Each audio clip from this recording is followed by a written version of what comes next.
सबसे पहले तो मैं कहूंगा यहाँ पर हमारे जितने भी ऑडियंस में लोग बैठे हैं, जोरदार तालियों से स्वागत करिए रेवंत जी का।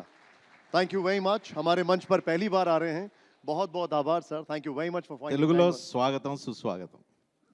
ओके रेवंत जी, इस वक्त कांग्रेस के 3 मुख्यमंत्री हैं, लेकिन सबसे ज्यादा चर्चा अगर किसी मुख्यमंत्री की है तो वो आप हैं, और इसकी वजह है आपकी एकदम नए स्टाइल ऑफ पॉलिटिक्स। अभी मैं आ रहा था तो एक कांग्रेस के कार्यकर्ता कह रहे थे कि दिल्ली में कितनी भी खिचड़ी पका लो, हैदराबाद की कांग्रेस की जो बिरयानी है उसके आगे नहीं टिकेगी। Your take on it. Chaturvedi ji, मैं नेता का नेता नहीं हूँ, मैं कार्यकर्ता का मित्र हूँ। तो इसीलिए लोग मुझे ज़्यादा चाहता है कि भाई ये हमारे जैसा कार्यकर्ता है, मुख्यमंत्री बनने के बाद भी हमारे साथ मिलजुल के रहता है। मैं कार्यकर्ता का तकलीफ समझता हूँ। नेता लोग मेरे हिसाब से जब दल आपको जिताएंगे, दल के बी फॉर्म मिले तो आप चुनाव में जीतने वाला है तो नेता लोग रहने वाला है, मगर कार्यकर्ता तो कुछ पूछने वाला नहीं है। कार्यकर्ता अपना जीत के लिए काम करने वाला है। इसीलिए मैं हमेशा कार्यकर्ता के जो सोचता है, कार्यकर्ता का जो उम्मीद है, वो उम्मीद को आगे ले जाने के लिए कोशिश करता हूँ। इसीलिए बहुत सारे कार्यकर्ता मुझे पसंद करता है, उतने ही और उससे ज़्यादा नेता लोग तो कैसे भी, अब जब चुनाव में आप जिताना है तो नेता लोग आपके साथ रहने वाला है। तो कभी भी अभी नेता लोग अलग है, कार्यकर्ता लोग अलग है, जनता तीसरा है। तो जनता के लिए आप जो परफॉर्म कर सकते हैं, जनता के लिए आप जो अच्छे काम करने वाले हैं, जो नेता उनके लिए जो वेलफेयर एंड डेवलपमेंट जो कर सकता है, उन लोगों के लिए जनता हमेशा खड़ा होकर मदद देते हैं। और कार्यकर्ता भरोसा के ऊपर काम करते रहते हैं। कार्यकर्ता अपने से कोई लेने के लिए कुछ कोशिश नहीं करते। तो इसीलिए नेता, कार्यकर्ता, जनता, तो मैं कार्यकर्ता का मित्र हूँ। इसीलिए आज जो भी जितना भी मुझे जान पहचान है, इसीलिए वो पहचान है। मैंने आपके लिए इसलिए कहा कि एकदम अलग स्टाइल ऑफ पॉलिटिक्स है, मास कनेक्ट, यूथ कनेक्ट, और इससे पहले हमने कभी नहीं देखा कि कांग्रेस की सभा में या किसी भी नेता के लिए इस तरीके से हजारों की भीड़ नाच रही हो। इतना ही नहीं, हमने तो देखा कि गाने बज रहे हैं, राहुल जी और प्रियंका जी भी, आपने उनको भी डांस करवा दिया। तो दिल्ली की जनता ये समझना चाहती है क्या स्टाइल ऑफ पॉलिटिक्स है। नहीं, तेलंगाना एक वाइब्रेंट प्लेस, तेलंगाना और वेस्ट बंगाल से कनेक्ट है। They are very emotional. तो वो इमोशन को आप समझ सकता है, वो इमोशन को अब अगर आप कैरी करने के लिए कोशिश किए तो जनता अपने आप आपके साथ रहने वाला है। तो तेलंगाना ऐसा जगह है, आप चुनाव में कुछ बेनिफिट है, नहीं तो वेलफेयर में अब संक्षेम में कुछ मिलने वाला है, उसके हिसाब से तेलंगाना की जनता नहीं सोचता है। अब निज़ाम के खिलाफ जो लड़ाई हुआ है, आप देखो, कोई अमीर निज़ाम के खिलाफ नहीं लड़ा, गरीब लोग, दलित, आदिवासी, महिला जैसे लोग निज़ाम के खिलाफ लड़े थे। उसके बाद जब कंबाइंड स्टेट होने के बाद भी first phase of Telangana agitation, students fought for separate Telangana, not leaders. Then नेता लोग आगे, तो वहाँ के I can say DNA. So Telangana DNA is something different from other places, क्योंकि वो लोग एक भरोसा के ऊपर, एक इमोशन के ऊपर लोग डिपेंड होते हैं। तो वो भरोसा कांग्रेस पार्टी ने, कांग्रेस पार्टी के तरफ से मुझे कोशिश किया, उन लोगों को अच्छा लगा कि भाई ये हमारा भाई है, ये हमारा दोस्त है, ये हमारा परिवार है। तो परिवार के साथ जब परिवार में कुछ खुशी हो गए, शादी हो गए, परिवार में कुछ दावत हो गए, नॉर्थ भी हो साउथ भी हो, गाना बजाते, डांस करते। तो जब जब मैं जलसा में जा रहा हूँ, पब्लिक मीटिंग्स में जा रहा हूँ, कि कांग्रेस कार्यकर्ता के लिए एक शुभ कार्य है, तो वो शुभ कार्य में जो तरीका से लोग वेलकम करना चाह रहे थे, जब कैडर, जब जनता एकदम इमोशनल होकर डांस करना शुरू कर दे, तो राहुल जी, प्रियंका जी भी उनके साथ दे दिए। तो इसीलिए वो समझना बहुत ज़रूरी है। निज़ाम से लेकर first phase of Telangana agitation, second phase of Telangana agitation, separate state of Telangana, ये सब सारे आप सीक्वेंस यहाँ वहाँ लोगों का सोच वो देखे तो हमें पता लगता है कि तेलंगाना में तेलंगाना जनता कैसा सोचते। जब पूरा देश में इंदिरा जी के खिलाफ जब लोग कदम उठाए, मगर तेलंगाना आंध्र प्रदेश में जब out of 42 41 parliament seat she has got. जिस दिन इंदिरा जी शहीद हुए तब तेलंगाना मेदक पार्लियामेंट से रिप्रेजेंट कर रहे थे। तो कांग्रेस पार्टी और तेलंगाना से कोई भी अलग नहीं कर सकता, कोई भी अलग अलग सोच भी नहीं सकता है कि इंदिरा जी जब शहीद हुए थे तब she was representing from Telangana Medak parliament. तो एक परिवार का रिश्ता है तेलंगाना और कांग्रेस और गांधी जी परिवार खासकर। ये परिवार रिश्ता में कोई लेने देने का कोई बात नहीं है, इट्स ओनली इमोशन। आपने जब इमोशन की बात की तो मुझे उस इमोशन से कनेक्टेड एक अफेक्शन आपके लिए वो जो इलेक्शन में सॉन्ग्स होते हैं उनमें दिखा। मुझे इतनी लैंग्वेज तो नहीं आती है लेकिन कुछ वर्ड्स मैंने उसके क्यू इन किए और रजनी जी बताएंगे। शेर का बच्चा आ रहा है, बहादुर योद्धा लड़ रहा है, कांग्रेस का झंडा उठाकर चलने वाला योद्धा, बहुत से नाम दिए गए। रजनी जी సేమ్ సేమ్ తెలుగు में बोला तो कांग्रेस सूर्युడు टाइगर रेवंत अन्ना कोडंगल पुली इसका कॉन्स्टिट्यूंसी है, तेलंगाना रणधीरा, तेलंगाना पुली बिड्डा, जिसके पास इतना टाइटल्स नहीं है इसके पास जितना टाइटल्स है। चतुर्वेदी जी, मैं एक बात कहूँ, रामायण देखो, रावण है इसीलिए राम का नाम रोशन हो गए। महाभारत देखो, दुर्योधन है इसीलिए भीम का नाम आगे। तो हर इतिहास में जब जब ताकत वाले विलन रहेंगे तब आम आदमी भी हीरो बन सकता है। तो तेलंगाना में भी हमारा विरोध पक्ष के जो नेता थे वो एक बड़ा विलन होकर तेलंगाना 4 करोड़ जनता को जब तकलीफ दे रहे थे तब आम जनता से एक नौजवान लड़का उबल के आगे, जनता ने तैयार किया, मैं खुद से मैं नहीं बना, जनता ने मुझे हीरो बनाए, जनता ने जो आप जो बोल रहे हैं वो पूरा टाइटल दिया हुआ है। तो कभी भी इतिहास से लेकर आज तक, अब कभी भी इतिहास देखो, जो बड़ा वाला ताकत वाला सबसे बड़ा विलन कोई भी पिक्चर भी देखो, खलनायक से लेकर और कोई भी पिक्चर देखो आप, तो विलन के ऊपर डिपेंड होने वाला है हीरो का नाम। जब अपना स्टोरी में विलन ही नहीं है तो हम हीरो बनेंगे कैसे? लेकिन तेलंगाना हीरो अभी तेलंगाना का बाउंड्री में रहेगा, तेलंगाना से बाहर आके हीरोइज्म दिखाएगा। नहीं भाई, अभी कुछ नहीं, अभी तो अभी 8 साल अभी चलाने का है। 2034 तक तेलंगाना में ही 4 करोड़ जनता के लिए बहुत कुछ करना है। 2034 के बाद जो पार्टी जिम्मेदारी देंगे तब सोचेंगे कहाँ जाना, कैसे जाना, क्या करना, क्या नहीं करना, पार्टी तय करने वाला है। अभी इस वक्त सबसे अहम मुद्दा जो चल रहा है और मैं रजनी जी को भी इन्वॉल्व करना चाहूँगा, वो है डीलिमिटेशन, परिसीमन। और इसको लेकर सरकार बिल लाने पर भी विचार कर रही है। आपका टेक इस पर? मोदी जी का जो 3D पॉलिसी है, ये 3D पॉलिसी के खिलाफ दक्षिण भारत को इकट्ठा करने का जरूरत है। Delimitation, devolution, discrimination, Modi 3D के हिसाब से सरकार चलाने के लिए कोशिश कर रहा है। तो मोदी जी के खिलाफ हम, ये 3D के खिलाफ हम लड़ना चाह रहा है। तो डिलिमिटेशन में भी जितना पॉलिटिकल रिप्रेजेंटेशन पहले दक्षिण भारत को जब मिलते थे, आई am not coating from Telangana, अब देखो केरला, तमिलनाडु, पांडिचेरी, आंध्र प्रदेश, कर्नाटका, ये सब सारे जगहों से किसी को आज मंत्री, इसमें देखो एक निर्मला सीतारमण जी है, बाकी का prime minister, home minister, defence, industries, commerce, anything, you name it, any portfolio, external affairs, you name it, any top 10 portfolios, we don't have anything.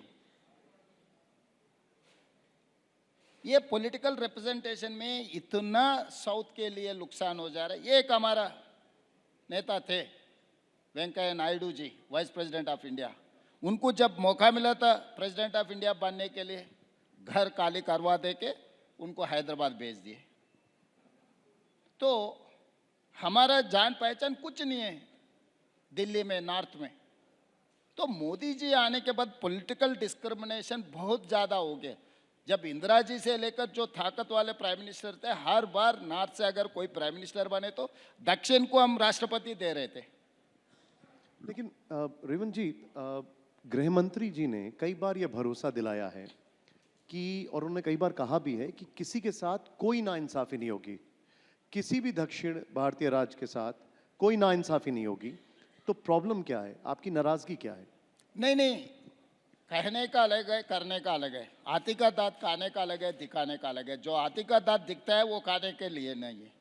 तो ऐसे ही बीजेपी और गृह मंत्री जी जो कह रहा है, कहने के लिए अच्छा है, मीठे मीठे बात बोलने में सुनने में भी ठीक लगता है, मगर वो गृह मंत्री क्यों साउथ को नहीं दिए? क्यों कर्नाटक से उन्हीं का पार्टी का है, तेलंगाना से 8 लोग एमपी को दिए हम लोग, केरला से भी एक एमपी जीत गए उन लोगों का, पुदुचेरी में उनका ही सरकार है, आंध्र प्रदेश में एनडीए सरकार है, वहाँ से भी एमपी जीत के आ गए।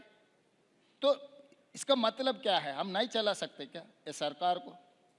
हम नहीं बैठ सकते क्या वो कुर्सी में?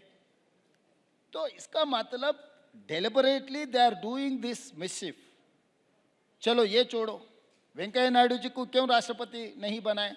मोदी जी गुजरात से जाकर उत्तर प्रदेश से चुनाव लड़ सकते हैं, इस देश का प्रधानमंत्री भी बन सकता है, मगर वेंकैया नायडू जी को राष्ट्रपति बनाने में क्या दिक्कत है? आपका ही पार्टी का है, वो कांग्रेस से आया हुआ नहीं है। जिस दिन से वो विद्यार्थी से लेकर आज तक वो पार्टी छोड़ा नहीं, आइडियोलॉजी छोड़े नहीं, उसी ऑर्गेनाइजेशन का आदमी है, हार्डकोर आरएसएस का है उनके हिसाब से। तो इसका मतलब लोग देख रहा है आप क्या कह रहा है, क्या कर रहा है। तो करने में कहने में फर्क है। तो ये फर्क आगे ठीक नहीं रहेगा। आप साउथ में देखो, जितने भी राष्ट्रपति जी आगे कांग्रेस जब थे, नीलम संजीव रेड्डी जी से लेकर बहुत सारे राष्ट्रपति क्यों बने साउथ से? कि जब इंदिरा जी से लेकर नेहरू जी तक जो जो कांग्रेस पार्टी के प्रधानमंत्री थे, तब they wanted to balance, they wanted to give that impression India is one, India is united. तो वो सिस्टम में जब जब के दिल्ली में कांग्रेस सरकार थे, तब तब गृह मंत्री तेलंगाना से, नहीं तो आंध्र प्रदेश से, नहीं तो दक्षिण भारत से होते थे। दक्षिण भारत से प्रधानमंत्री बनाए, राष्ट्रपति बनाए, स्पीकर बनाए दक्षिण भारत से, जेएमसी बालयोगी से लेकर। तो अभी कहाँ है वो सांप्रदाय? कहाँ मिला हमारा हिस्सा 12 साल में? 12 साल में हमारे पहचान कहाँ है? तो ये political discrimination with in the BJP, I am not, बाहर लोगों को बनाने के लिए मैं ये नहीं कह रहा हूँ, किसी एनजीओ को ले आके कुर्सी में बिठाओ बोल के मैं नहीं बोल रहा हूँ। आपके खुद के नेता के ऊपर आपको भरोसा नहीं है। तो ये अनरेस्ट, इसीलिए आप लोग तेलंगाना एजिटेशन को एक बार स्टडी करने का जरूरत है। 2 smaller states have become one bigger state. They have written some gentleman agreement. They have not implemented at any given time. 69 में इसीलिए आंदोलन आया था, उसके बाद कुछ MOUs हुआ, बाद में भी इम्प्लीमेंट नहीं हुआ। अल्टीमेटली कहाँ तक चला गया? अलग राज्य हो गया तक चला गया। तो जो भी सदर्न का इंटरेस्ट है, डिवोल्यूशन में भी आप अन्याय कर रहा है, पॉलिटिकली आप अन्याय कर रहा है, डिस्क्रिमिनेशन आप दिखा रहे, तो ये सब सारे देश के लिए ठीक नहीं है। तो पॉलिटिकल रिप्रेजेंटेशन आप पूरा देखो, top 10 portfolios, president of India, ऐसे इंपॉर्टेंट पोजीशन में हम लोगों का ये 12 साल में मोदी जी के राज्य में तो हमको मिला ही नहीं। 6th फिंगर जैसा पोस्टिंग्स देने से क्या फायदा? हिसाब किताब लिखने के लिए ठीक है, मगर काम के लिए कोई डीलिमिटेशन ठीक नहीं में है। अभी डीलिमिटेशन करने के लिए सोच रहे हैं सेंट्रल गवर्नमेंट, 50% सीट्स इंक्रीज करने के लिए सभी स्टेट में, जो भी अभी तक जो सीट्स है ना उसमें 50% इंक्रीज करने के लिए एक प्लान बना रहे हैं। उससे भी नुकसान होगा। तो दैट इज क्या बोलता है, फाइनल बुलेट साउथ के लिए। 10 थप्पड़ मारने से एक गोली मारना ठीक है, जो बोलते हैं ना, ये 10 थप्पड़ छोड़ के अभी गोली मारने के लिए तैयारी कर रहा है। तो इसके लिए हम लोग तैयार होना है, या पलट के लड़ना है या नहीं तो मरना है। मैं आप जो हिसाब से जो अभी जो डिस्कशन आते जा रहा है. I will explain. For example, Tamil Nadu and Puducherry is having 40. 39 Tamil Nadu, 1 Pondicherry, 40. Uttar Pradesh is having 80. They wanted to increase 50%. अभी 40-80 में फर्क है 40. अभी जो इंक्रीज होने वाला है उत्तर प्रदेश का 80 will become an 120. Tamil Nadu and Puducherry में 40 will become an 60. Today is 80-40 में गैप है 40 seats. Tomorrow they are going to increase 40 is going to become an 60, 80 will become an 120. फर्क कितना है? 60. तो आपको दिखेगा 50% ठीक ठाक है, हर जगह में 50% दे रहा है. तो ये 50% कौन सी हिसाब से हमारा अंतर बढ़ा रहा है?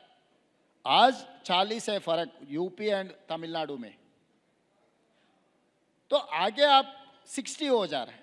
तो उत्तर प्रदेश, मध्य प्रदेश, राजस्थान, बिहार, 4-5 नॉर्थ स्टेट्स ये इंक्रीज होने के बाद वहीं से अब केंद्र में सरकार बना सकते हैं. Entire south is 130, Kerala 20, 39 Tamil Nadu, 1 Pondicherry, Andhra Pradesh and Telangana 42, Karnataka is 28. Put together 130. 50% increase हो गए तो 195 होने वाला है. तो 195 जब हम मानेंगे, जब 130 में 543 में the difference between south and north is 300 plus minus. तो ये नंबर जब जैसा जैसा 50% बढ़ते जाएंगे तो साउथ का एक सीट का भी ज़रूरी नहीं है. 815 में अभी ये इंक्रीज होने के बाद 815 बनने वाला है. तो 195 साउथ का पूरा निकाल दो. तो आप ये कह रहे हैं कि इस हिसाब से उत्तर प्रदेश और बिहार की ही 200 सीटें हो जाती हैं और दबाव और बढ़ जाएगा.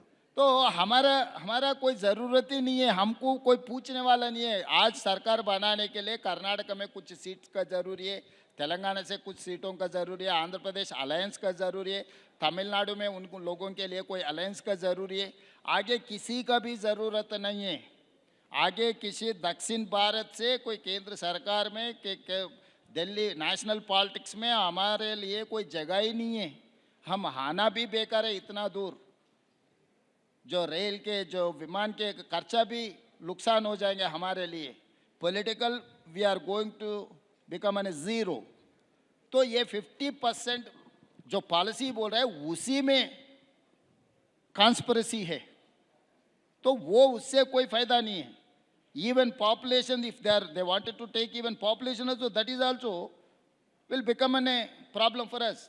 क्योंकि government of India has given instructions to implement family planning. We have implemented. Now you wanted to punish us.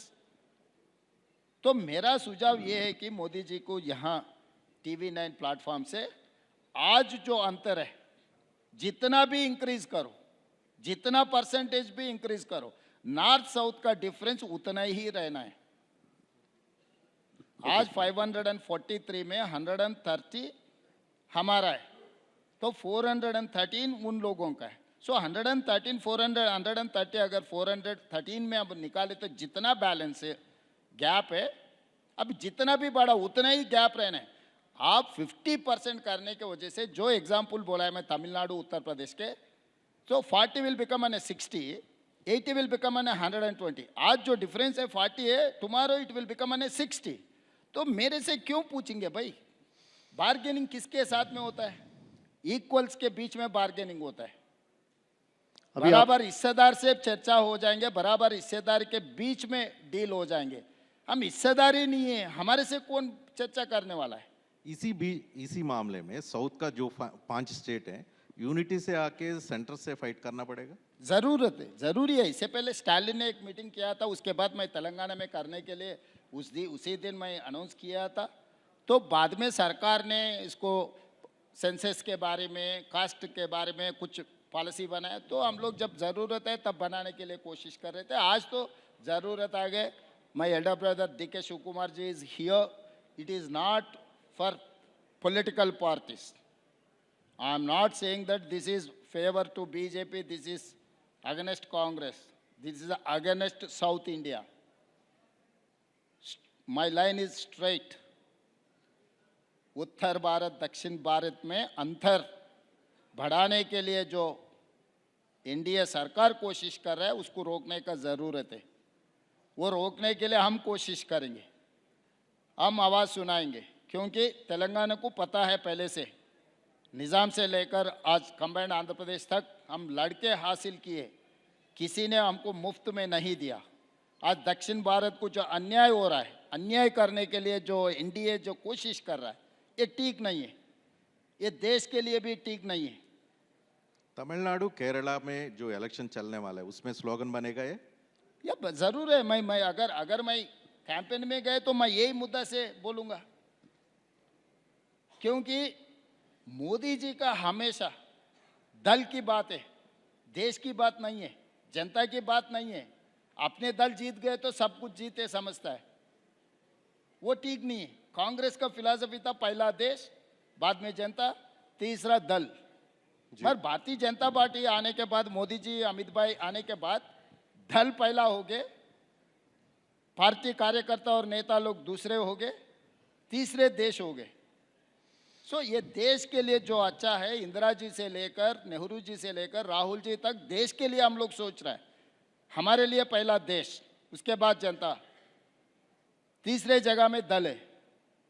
मगर भारतीय जनता पार्टी का फिलॉसफी उल्टा है, पहले दल, बाद में पार्टी के कार्यकर्ता नेता लोग, उसके बाद जनता, उसके बाद देश।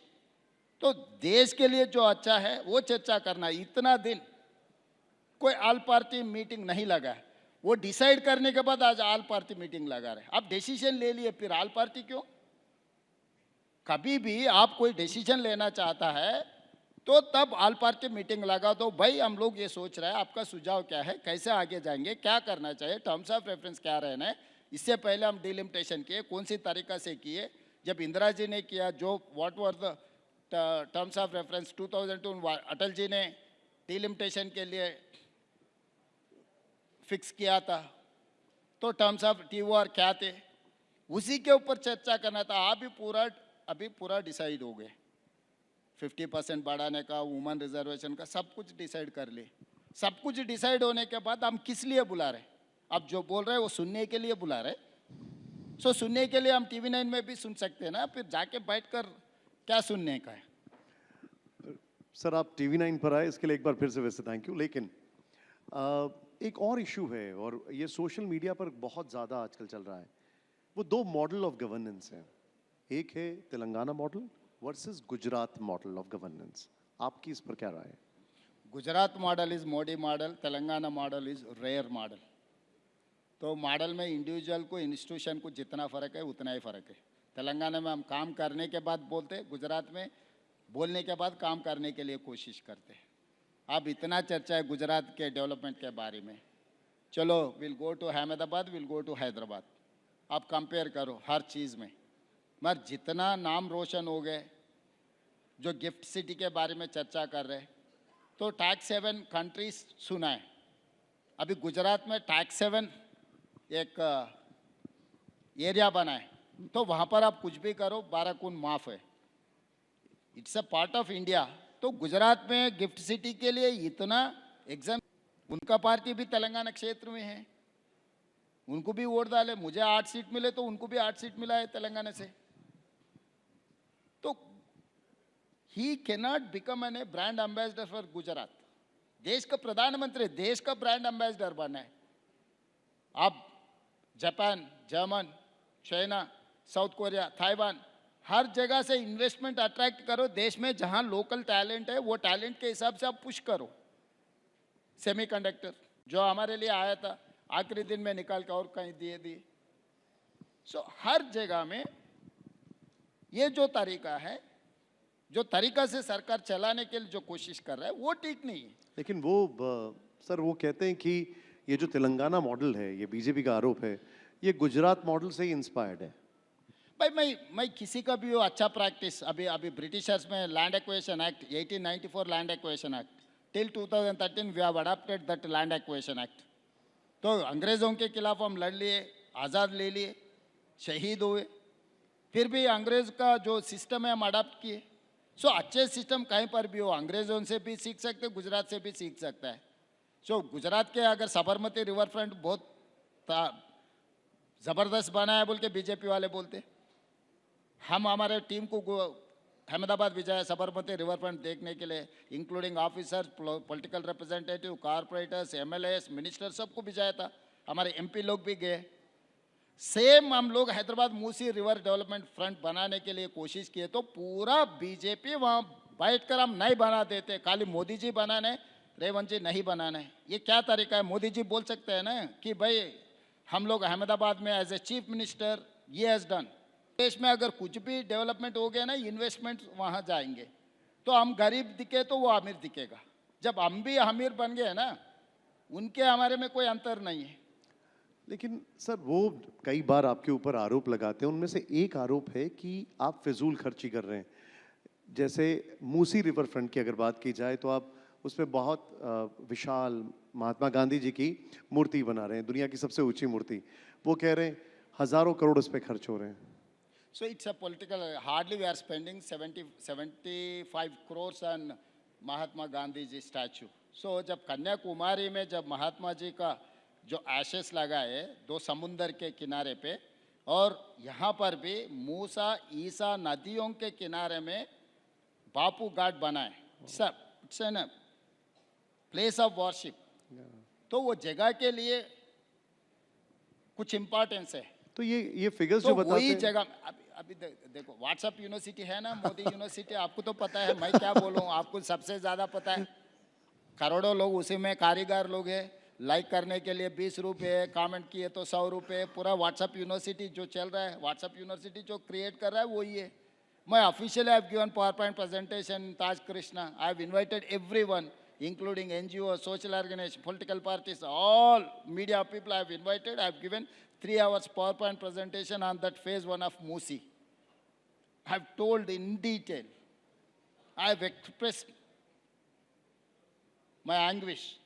क्यों सुधारना है, क्यों ये पोल्यूशन कंट्रोल करना है, ये नदी ये पानी कहाँ जा रहा है, नलगोंडा में जो जा रहा है वहाँ पर जो फ्लोराइड इफेक्ट है, जितने तकलीफ वहाँ के किसान लोग उठा रहे, महिलाओं ने कितना तकलीफ उठा रहे, सब कुछ आई हैव एक्सप्लेन। फिर भी भारतीय जनता पार्टी का सोचदार में 1 इंच भी हटे नहीं।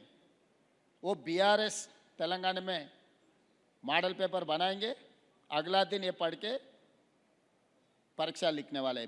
बीजेपी के लिए कोई खुद का कोई सोच ही नहीं है तेलंगाना में। अब जैसे मैं आपको एक और एग्जांपल कोट करता हूं, आप हैं हमारे साथ तो इसलिए इन सारी चीज़ों पे क्लैरिफिकेशन ज़रूरी है। जैसे प्राइम मिनिस्टर मोदी का एक विजन है इंडिया राइजिंग 2047। अब वो आरोप लगाते हैं कि इसको कॉपी करके तेलंगाना राइजिंग 2047 बनाया गया है। क्या फ़र्क है वैसे इसमें? कुछ फ़र्क नहीं है। कॉपी करना क्या गलती है, क्या गुनाह है क्या? जब मोदी जी देश के लिए he has told that today is our economy is $4 trillion plus economy. He has told that Viksit Bharat 2047 $30 trillion economy के लिए। Similar lines I have taken support from NITI Aayog, ISB, ये सब लोग लेके world's best financial experts, Santanu Narayan, Premji Vasav, Raghuram Rajan, former reserve bank governor, former president of England, सब लोगों के policy document में मैं मेंबर्स बनाए। तो किसी ने किसको कॉपी किया ये चर्चा नहीं है। जो अच्छा काम के लिए हम जो मदद कर रहे हैं उसके लिए देखो। कॉन्स्टिट्यूशन जो अंबेडकर जी बनाए, कांग्रेस पार्टी का मेंबर होगा, भारतीय जनता पार्टी को फायदा नहीं मिला। भारतीय जनता पार्टी नेता मोदी जी, अंबेडकर जी जो बनाए वही संविधान के वजह से प्रधानमंत्री बनाए ना। तो कांग्रेस पार्टी के नेता संविधान बनाए, वो संविधान को हम लेंगे नहीं। तो ये केंद्र सरकार राज्य सरकार के बीच में जो रिलेशन रहना है वो रिलेशन रखने के लिए हम लोग कोशिश कर रहा है। हाँ। तो इसीलिए विकसित भारत 2047, तेलंगाना राइजिंग 2047, इस लोकल कंडीशंस के ऊपर हम पॉलिसी बनाए। Officially I have told same thing in the assembly. I have appreciated Narendra Modi ji, Nirmala Sitharaman ji. मेरा डेट रिस्ट्रक्चर के लिए निर्मला सीतारामन जी मुझे मौका दिए तो आई have told on the floor, and out of 7 bullet trains, I've got 3 bullet trains junction in Hyderabad. I have told, अरे बस मोदी जी हमें लिए अच्छा किया, ठीक है। हैदराबाद से बैंगलोर बुलेट ट्रेन है, हैदराबाद से चेन्नई वया अमरावती बुलेट ट्रेन है, हैदराबाद से मुंबई वया पूना बुलेट ट्रेन, तो शमशाबाद एयरपोर्ट की जगह में बुलेट ट्रेन का एक हब बनने वाला है। तो north south connectivity is Hyderabad, it's centrally located place, safest place. तो जब मोदी जी अच्छा किए हम अच्छा बोले, जब जो अच्छा नहीं कर रहा है वो ठीक नहीं बोल रहा है, अब कि किसके लिए ये तकलीफ है। मैं राजनीति जिस दिन चुनाव आएंगे उस दिन मैं चुनाव करूंगा, चुनाव खत्म होते ही मेरा मेरा जनता के लिए क्या जरूरत है, मेरे स्टेट डेवलपमेंट के लिए क्या जरूरत है, उसी के ऊपर मैं फोकस कर रहा हूँ। यही मेरा आपसे अगला सवाल भी है और उसके बाद रजनी जी इसमें ऐड करना चाहेंगे ज़रूर।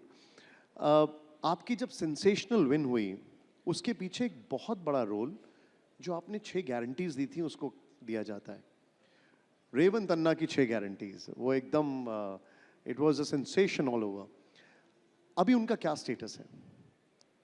शायद 2 गारंटीज आपकी बची हुई हैं शायद अभी, प्लीज बताइए हमें। तो हमारा गारंटी से जो जनता से हम बात किए थे, मैं पदयात्रा किया था, सब लोगों से, विद्यार्थियों से, महिलाओं से, किसानों से, कोने कोने पे मैं गया, आदिवासी, लंबाड़ा, हर किसी जाति से, वर्ग से मैं मिला था।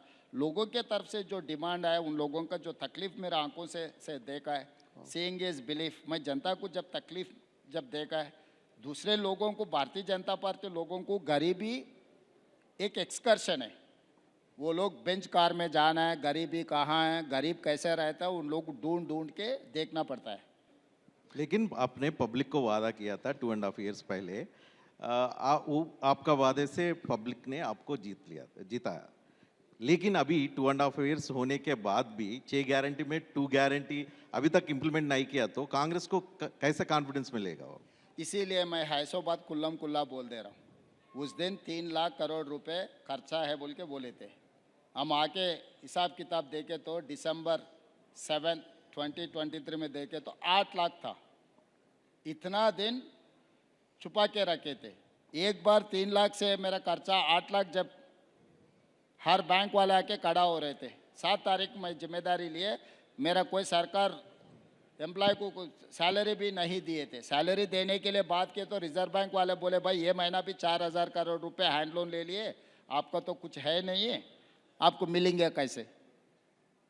वहाँ से मेरा जर्नी शुरू हो गया। आज 1 तारीख पूरा सरकार नौकरीगार को मैं तनख्वाह दे रहा हूँ। 12,000 करोड़ रुपए रिटायरमेंट बेनिफिट छोड़कर भाग गए। 40 करोड़ रुपए कॉन्ट्रैक्टर्स का पेमेंट उधार रख दिए। जो मार्केट में मिला, जहाँ मिला वहाँ मिला, बैंक छोड़ो, फाइनेंशियल इंस्टीट्यूशन छोड़ो, जो बाजार में जो दिखता है हर किसी से उधार लेके निकल गए, फार्म हाउस में सो गया। तो बाजार में हमको कोई यकीन करने वाले भी नहीं था 2 साल पहले, वहाँ से अब लोग यकीन करना शुरू किए। मैं ऐसो वाला व्हाइट पेपर टेबल किया, भाई दिस इज व्हाट एक्चुअल्स। हर जगह में जितना जितना खर्चा उठा है, जितना जितना बैंकों से लाया, ज़्यादा से ज़्यादा, Chaturvedi ji you will surprise, 11.90 rate of percent में वो 2 लाख करोड़ लोन्स लिए, where we are getting 7.25 rate of interest, instead of taking 7.258% rate of interest छोड़कर 11.90 रेट ऑफ इंटरेस्ट में 2 lakh crore, instead of 40 years 12 years में। तो उनको कोई ख्याल ही नहीं है, अकाउंटेबिलिटी नहीं है, पब्लिक अकाउंटेबिलिटी कुछ नहीं है। अभी तेलंगाना पब्लिक ने तेलुगु में एक कहावत है, नचते नजराना नचकपोते जुर्माना। जो पसंद है उसको नजराने मिलने वाला है, उनको खुशी किए तो नजराने मिलने वाला है, उनको कोई सवाल किए तो जुर्माना देने वाला है। तो वो तरीका से 10 साल वो सरकार चला है। अभी पब्लिक भूल जाना पड़ेगा ये 2 गारंटीज का? पब्लिक पूछने का कोई ज़रूरत नहीं, मैं जिम्मेदारी से घर पे पहुंचाऊंगा, कुछ समय लगेगा। इसीलिए मैं साफ साफ कह दिया, हर बार मैं हमारे सरकार नौकरी से लेकर किसानों तक, विद्यार्थी तक, जो एक्चुअल से एज इट इज़ मैं बोल रहा हूँ। अब कभी कभी पत्रकार ने, भाई आप इतना प्लेन, इतना सीधा सीधा बोल दिए तो कैसा, ऐसा नहीं बोलते ना राजनीति में। मैं बोला भाई मैं राजनीति का नेता नहीं हूँ, मैं इनका दोस्त हूँ, इनका परिवार हूँ, इसीलिए जो है as a family head I have to tell. परिवार में जो तकलीफ है, परिवार में आपस में अगर हम चर्चा नहीं की तो किसको बोल सकता है। रेवंत जी, आपसे बातचीत में बहुत सारी चीजों को लेकर एक केस स्टडी भी सामने आ रही है। अभी पूरी दुनिया के सामने, भारत के सामने एक बहुत बड़ी ग्लोबल क्राइसिस है। जिस तरीके से जंग छिड़ रही है मिडल ईस्ट में, रशिया यूक्रेन चल रहा है, कैसे आप इसकी तैयारी कर रहे हैं, कैसे निपटेंगे? How are you bracing up आपके स्टेट के लिए? हर दिन सूर्य भगवान को हो गए और गैस पेट्रोल सब क्राइसिस। अगर आपका रिलेशन ठीक ठाक रहा तो कुछ ना कुछ रास्ता निकलते थे। जब हमारे बंडी संजय जी मिनिस्टर है तेलंगाना से, वो कह रहा था रशिया उक्रेन जब वार चल रहे थे, उक्रेन में हमारे बच्चे लोग कुछ पढ़ रहे थे, काले मोदी जी एक फ़ोन उठा के बोल दिए तो पूरा वार रुक गया, हमारे बच्चा लोगों की इधर वापस लेकर आए। उक्रेन वार मोदी जी ने रोका है। चलो ठीक है, आज ईरान इजराइल वार को कुछ दिन रोक के गैस पेट्रोल ला सकता है ना, क्यों कोशिश नहीं कर रहा है? तो मोदी जी जब अमेरिका से ज़रूरत से ज़्यादा मोहब्बत दिखाए ना, आज ये नौबत आ गए।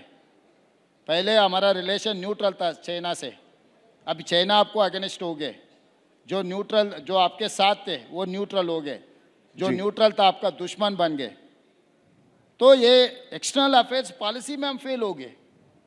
तो ये पॉलिसी, तो फिर हम इतिहास में जा रहा है कि भाई सूर्य भगवान को प्रार्थना करो, जो मिलेगा पत्थर से पत्थर Got it. मार के आग बुझाओ, आग समझाओ, खाना पकाओ, खाना खा लो।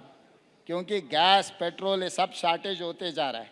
अभी पूरा होने के बाद आज दो दिन असेंबली पार्लियामेंट में कुछ ऐलान किया कि भाई का कोविड के समय पर हम लोग इकट्ठा होकर कोविड के खिलाफ जो लड़ा था, इस बार भी ऐसे ही इकट्ठा होने के लिए प्रधानमंत्री जी कह रहा है। ठीक है, हम साथ देंगे, मगर जी, आपका अप्रोच जी। क्या है? आपका व्हाट जी। Is your action plan for that? Understood. When you don't have any action plan, हमेशा आपको जब भी तकलीफ आया हम पूरा साथ, मेरे साथ में आके बैठ जाओ, मेरे को आपको डर लगे तो हम पूरा साथ होना है। आपको सब कुछ ठीक ठाक है, हम किसी का ज़रूरत नहीं है। तो ये तरीका से राज्य चलाना ठीक नहीं है, देश के ठीक है। लिए ठीक नहीं है। तो आज भी जो ट्रंप आपको फ़ोन किया, आप ऑपरेशन सिंदूर रोक दिए, आप ट्रंप को फ़ोन करो, भाई ये इजराइल ईरान वार रोक दो, हमारे लिए कुछ ठीक होने वाला है। रेवंत जी, आपसे बात की, बहुत सारे इश्यूज हाईलाइट हुए, कई सारी केस स्टडीज आई। Wish you all the very best. Youth के लिए भी आप बहुत इंस्पिरेशन है, and thank you very 5 much. Minute చూడతో తెలుగు మీద తెలుగు Sure. లో తెలంగాణలో మీ ప్రత్యర్థిగా కేసీఆర్ని చూస్తూ వచ్చారు. కేసీఆర్ పట్ల మీకు ఎందుకింత కోపం? కోపమా, ద్వేషమా, ఇంకేమైనా ఉందా? నాకు చంద్రశేఖరరావు గారు రాజకీయ ప్రత్యర్థి మాత్రమే, వ్యక్తిగతమైన వైరము లేదు, వ్యక్తిగతంగా ఆయన ఇష్టాయిష్టాలతో నాకు పని లేదు. చంద్రశేఖరరావు గారి సమస్య ఆయన కొడుకు, కూతురు, అల్లుడు. తెలంగాణ ప్రజలు కాదు, రేవంత్ రెడ్డి కాదు. గృహ నిర్బంధం చేసింది వాళ్ళ కుటుంబము. ముఖ్యమంత్రిగా ఉన్నప్పుడే దించి ముఖ్యమంత్రి కావాలనుకున్నది ఆయన కొడుకు. కొడుకు కాకుండా ఏదో రకంగా కావాలని చూస్తున్నది అల్లుడు. మీరిద్దరు కాదు, జైలు సెంటిమెంట్ నాకుంది కాబట్టి నేను అవుతాను కూతురు అంటుంది. ఎందుకంటే జగన్మోహన్ రెడ్డి జైలుకి వెళ్తే ముఖ్యమంత్రి అయ్యిండు, చంద్రబాబు నాయుడు జైలుకి వెళ్తే ముఖ్యమంత్రి అయ్యిండు, రేవంత్ రెడ్డి జైలుకి వెళ్తే ముఖ్యమంత్రి అయ్యిండు. కాబట్టి నేను అందరికంటే ముందు జైలుకి వెళ్ళిన కాబట్టి నేను ముఖ్యమంత్రి కావాలని కూతురు అంటుంది. వారసత్వ రాజకీయాలను నమ్ముకున్న కేటీఆర్ గారు కొడుకును కాబట్టి మేల్ సావెస్టిక్ సొసైటీ ప్రకారం నేను ముఖ్యమంత్రి కావాలంటుండు. ఎన్టీ రామారావు కొడుకులు కాలేదు, అల్లుడే అయ్యిండు కాబట్టి నేను కూడా ముఖ్యమంత్రి అవుతానని హరీష్ రావు గారు అంటున్నారు. ఇన్ని సమస్యలు ఆ కుటుంబంలో ఉన్నప్పుడు కేసీఆర్ గారిని బయటకు రాకుండా ఫామ్ హౌస్లో వాళ్ళే నిర్బంధించినప్పుడు నాకు కేసీఆర్ గారికి ఏం సమస్య ఉంది? నేను చాలాసార్లు చెప్పిన, ఎన్నికలు అయిపోయినాయి, ఎన్నికల్లో ప్రజలు కాంగ్రెస్ పార్టీని గెలిపించిండ్రు, ఆ సమస్య అంతటితో తీరిపోయింది. ఇప్పుడు ప్రతిపక్ష పాత్ర వారు పోషించాలి, వారిని పోషించకుండా వీరు అడ్డుకుంటారు. చంద్రశేఖరరావు గారు సభకు రాకపోవడం వల్ల ఎవరికి అవకాశం వచ్చింది? గవర్నర్ స్పీచ్లో కేటీఆర్కి అవకాశం వచ్చింది, బడ్జెట్లో హరీష్కి అవకాశం వచ్చింది. సో వాళ్ళ మధ్యలోనే పోటీ జరుగుతుంది. రజనీకాంత్ గారు, మీరు ఎప్పుడు కేసీఆర్కి తెలంగాణ ప్రజలతోని, ప్రతిపక్షాలతోని, లేకపోతే పాలకపక్షంతోని సమస్య లేదు. వారి సమస్య కుటుంబ సమస్య, వారి సమస్య వాళ్ళ కొడుకు సమస్య. అధికారంలోకి మేము రాబోతున్నాం అనే నమ్మకం బీఆర్ఎస్ నాయకుల్లో బలంగా వస్తుంది. ఎందుకంటే కాంగ్రెస్ పార్టీ 2 గ్యారెంటీలు ఇంప్లిమెంట్ చేయలేదు కాబట్టి ప్రజల్లో వ్యతిరేకత ఉంది. ఆ వ్యతిరేకత బై డిఫాల్ట్ బీఆర్ఎస్కి ఉపయోగపడుతుంది. మేము అధికారంలోకి వచ్చేస్తున్నామని ఆ పార్టీ అనుకుంటుంది. వాళ్ళకి ఏం చెప్పదలుచుకున్నారా? వాళ్ళు ప్రతిసారి ఇదే అంటారు, పార్లమెంట్ అప్పుడు మొత్తం సీట్లు గెలుస్తామన్నారు, నేను గుండు సున్నా వస్తుందని చెప్పిన, పార్లమెంట్లో గుండు సున్నా వచ్చింది. అసెంబ్లీ అప్పుడు అధికారం కోల్పోయారు, పార్లమెంట్ అప్పుడు సీట్లని కోల్పోయారు, గుండు సున్నా వచ్చింది. తర్వాత జరిగిన ఎన్నికలలో డిపాజిట్లు పోయినాయి. సర్పంచ్ ఎన్నికలలో 66% నేను గెలిచిన, మున్సిపల్ ఎన్నికల్లో 90% నేను గెలిచిన. 2 ఉప ఎన్నికలు జరిగితే కంటోన్మెంట్ కానీ జూబ్లీ హిల్స్ కానీ అన్నీ గెలుస్తున్నాం అన్నారు. తెలిసిన వాళ్ళకి ఫోన్లు చేసి బెట్లు కూడా కట్టించారు. వీళ్ళని నమ్ముకొని జూబ్లీ హిల్స్లో చాలామంది మిత్రులు మునిగిపోయినరు. 400-500 కోట్లు జూబ్లీ హిల్స్ ఉప ఎన్నికలప్పుడు బెట్ కట్టించండు కేటీఆర్ గారు. సో వాళ్ళందరూ నమ్మినందుకు వాళ్ళు మునిగిపోయినరు. సో జరుగుతున్న ఎన్నికలు, ప్రజలు ఇస్తున్న తీర్పు మీరు కూడా సజీవ సాక్షి, మీ కళ్ళ ముందులే ఉంది. సో ప్రజలు 94 నుంచి 2004 వరకు 10 సంవత్సరాలు తెలుగుదేశం పార్టీకి ఇచ్చారు. 2004 నుంచి 2014 వరకు రాజశేఖర రెడ్డి గారికి 10 సంవత్సరాలు ఇచ్చారు. 2014 నుంచి దాదాపుగా 2024 వరకు 2 సార్లు చంద్రశేఖరరావు గారికి అవకాశం ఇచ్చారు. 2024 నుంచి 2034 వరకు తెలంగాణ ప్రజలు నాకు అవకాశం ఇస్తారు, కాంగ్రెస్ పార్టీకి అవకాశం ఇస్తారు. ఇది మన ట్రెడిషన్, మన సాంప్రదాయం. సో 10 సంవత్సరాల తర్వాత ప్రణాళికలు సిద్ధం చేసుకోమన్నారు ఎవరైనా. లేదు కోరుకుంటామంటే తప్పు లేదు, మనం తపస్సు చేయంగానే మొదలు పెట్టంగానే అనుకుంటాం దేవుడు ప్రత్యక్షం కావాలని. కొన్నిసార్లు యుగాలు పడుతుంది దేవుడు ప్రత్యక్షం కావడానికి. కొంతమంది కోరికలు ఉంటాయి, తీరని కోరికలుగా మిగులుతాయి. మీకు తెలంగాణలో ప్రత్యర్థిగా బీఆర్ఎస్ ఉండాలని కోరుకుంటున్నారా, బీజేపీ ఉండాలని కోరుకుంటున్నారా? వాళ్ళిద్దరు కలిసి రావాలని కోరుకుంటున్నా. ఒక్క దెబ్బకి 2 పిట్టల్ని కొట్టాలనేది నా లెక్క. వాళ్ళని ఇద్దరిని వేరే వేరుగా చూడదలుచుకోలేదు. బీఆర్ఎస్ బీజేపీ బంధం ఫెవికల్ బంధం. సో రెండింటిని మడతేసి కొట్టాలనేదే నా లెక్క. మా కాంగ్రెస్ కార్యకర్తలు అందరూ సిద్ధమవుతున్నారు. వచ్చే ఎన్నికల్లో బీఆర్ఎస్ బీజేపీ కలిసి వస్తాయి. మేము కాంగ్రెస్ పార్టీ తరఫున వాళ్ళని ఓడిస్తాం. Good luck Revanth garu. Nishad, thank you very much sir. मुझे लैंग्वेज तो नहीं समझ में आई, but I could see the conviction. Thank you very much sir, thank you very much. और बट हमारे जो चतुर्वेदी जी, मैं ये कहा 2034 तक हमारा ही सरकार रहेंगे. $1 ट्रिलियन इकोनॉमी बनाने के लिए हम कोशिश करेंगे. आगे कोई भी है उसके बाद ही प्लान कर लेना. 10 साल नायडू पार्टी को मिला, 10 साल राजशेखर रेड्डी जी को मिला, 10 साल केसीआर को मिला और 10 साल में 2.5 साल हो गए. बाकी का जगह हमारा ही है. तो 2034 तक हम रहेंगे. $1 ट्रिलियन इकोनॉमी तेलंगाना को बना के दिखाएंगे. 2034 में आपको वहां पर बुलाऊंगा दावत में. धन्यवाद. Thank you very much sir, thank you very much. And बहुत जोरदार तालियां रेवंत जी के लिए.